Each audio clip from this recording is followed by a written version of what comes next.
క్రైస్తలాడండి. దేవుని వాక్యం చదువుకుందాము. ఈరోజు యోహాను వ్రాసిన ప్రకటన గ్రంథము 9వ అధ్యాయము చదవాలి. వాణిశ్రీ టీచర్ గారు ఎలమంచల నుంచి మొదటి 2 వచనాలు చదువుతారు. తర్వాత గ్రేస్ మనోరంజని పాస్టమ్ గారు 3, 4, 5 వచనాలు చదువుతారు. తర్వాత సిస్టర్ యాగ్నెస్ ఇంగ్లీష్లో 6, 7, 8 వచనాలు చదువుతారు. తర్వాత అబ్రహాం లింకన్ గారు 9 నుంచి 14 వచనాలు చదువుతారు. తర్వాత అన్నా జోన్ పాస్టమ్ గారు 15, 16, 17 వచనాలు చదువుతారు. చివరిగా సుదర్శన్ గారు 18 నుంచి 21 వచనాలు చదివి ముగిస్తారు. ప్రారంభించుకుందామండి. అందరికీ ప్రైజ్ లాడండి. యోహాను రాసిన ప్రకటన గ్రంథము 9వ అధ్యాయము మొదటి వచనం నుంచి చదువుకుందాము. 5వ దూత బూర ఊదినప్పుడు ఆకాశము నుండి భూమి మీద రాలిన ఒక నక్షత్రమును చూచితిని. అగాధము యొక్క తాళపు చెవి అతనికి ఇయ్యబడిను. అతడు అగాధము తెరవగా పెద్ద కొలిమిలో నుండి లేచు పొగ వంటి పొగ ఆ అగాధములో నుండి లేచును. ఆ అగాధములోని పొగ చేత సూర్యుని వాయుమండలమును చీకటి కమ్మెను. ఆమేన్. ఆ పొగలో నుండి మిడతలు భూమి మీదకి వచ్చాను. భూమిలో ఉండి తేళ్లకు బలమున్నట్టు వాటికి బలం వేయబడాను. మరియు నొసలేందు దేవుని ముద్ర లేని మనుషులకి తప్ప భూమిపైన గడ్డినైనను ఏ మొక్కలకైనాను మరి ఏ వృక్షంకైనాను హాని కలుగ చేయకూడదని వాటికి ఆజ్ఞ వేయబడాను. మరియు వారిని చంపుటకు అధికారం వేయబడలేదు, కానీ 5 నెలల వరకు బాధించుటకు వాటికి అధికారము ఇయ్యబడెను. వాటి వలన కలుగు బాధ తేలు మనిషిని కుట్టినప్పుడు బాధ వలె ఉండును. ఆమేన్. ఆమేన్. During those days, people will seek death, but will not find it. They will long to die, but death will elude them. The locusts looked like horses prepared for battle. On their heads they wore something like crowns of gold, and their faces resembled human faces. Their hair was like women's hair, and their teeth were like lion's teeth. Amen. స్త్రీల తల వెంట్రుకల కంటే వెంట్రుకలు నాటుకుండెను. వాటి ఉండెను.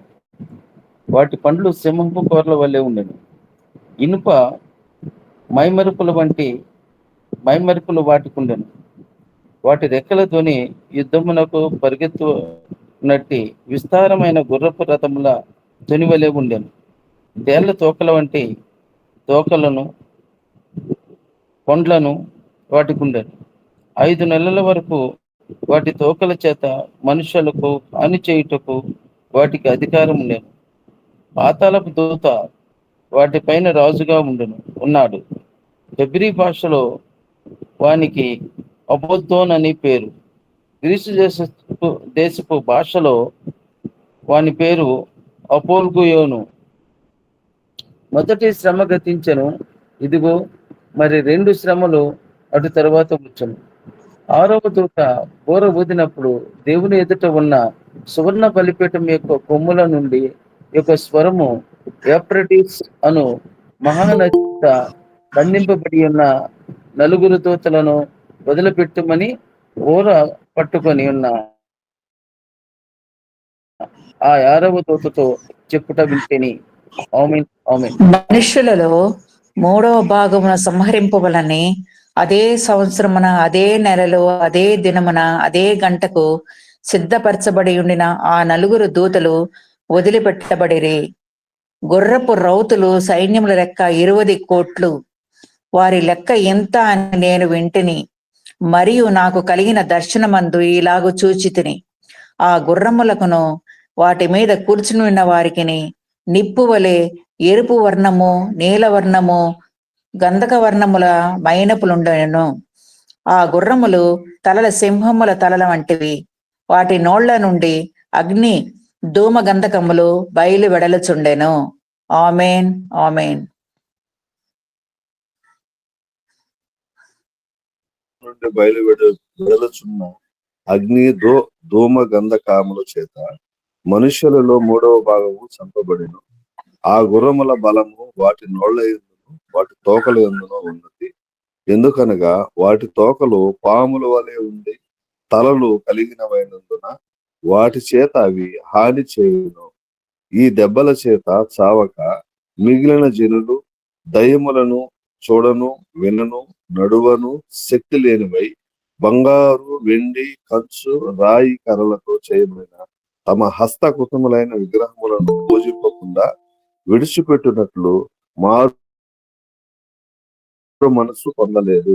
మరియు తాము చేయుచున్న నరహత్యలను మాయా మంత్రములను జార చోరత్వములను చేయకుండానట్లు వారు మారు మనస్సు పొందిన వారు కారు. ఆమేన్. ఆమేన్. ఆమేన్. ఆమేన్. దేవునికి మహిమ కలుగును గాక. చదవబడినటువంటి లేఖన భాగములు మన వినికిడిలో దేవుడు దీవించి ఆశీర్వదించి కాచి కాపాడును గాక. ఆమేన్. ఆమేన్. రండి, మరి సమయంలో ఈ నెల వాగ్దానము, ఈ సంవత్సర వాగ్దానము అక్క చదువుతారు. ఈ నెల వాగ్దానము యోహాను సువార్త 14వ అధ్యాయము 3వ వచనము.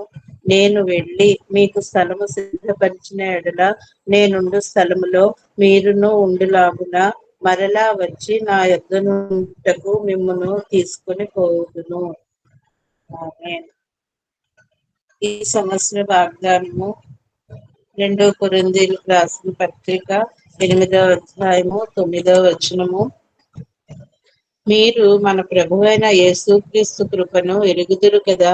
ఆయన ధనవంతుడై ఉండియు మీరు తన దారిద్ర్యము వలన ధనవంతులు కావాలని మీ నిమిత్తము దరిద్రుడాయెను. ఆమేన్. ఆమేన్. ఆమేన్. ఆమేన్. చదవబడినటువంటి వాగ్దానములు దేవుడు మన జీవితంలో అనుదినము నెరవేరుస్తూ సఫలపరుస్తూ మనల్ని సజీవుల లెక్కలో ఉంచి మనకు కావలసిన అవసరాలన్నీ తీరుస్తూ సంరక్షిస్తూ పోషిస్తున్న విధానాన్ని బట్టి దేవాది దేవునికి కృతజ్ఞతాస్తుతులు చెల్లించుకుంటూ ఈ దినపు దీవెనలతో మనందరినీ దీవించి ఆశీర్వదించునుగాక. ఆమేన్. ఆమేన్. వాక్యం చదివిన అందరికీ వందనాలండి. మరి ఈ సమయాన్ని ధనరాజయ్య గారికి అప్పగిద్దాము. ఆమేన్. ఆమేన్. దేవుని పరిశుద్ధ నామమునకు స్తోత్రము.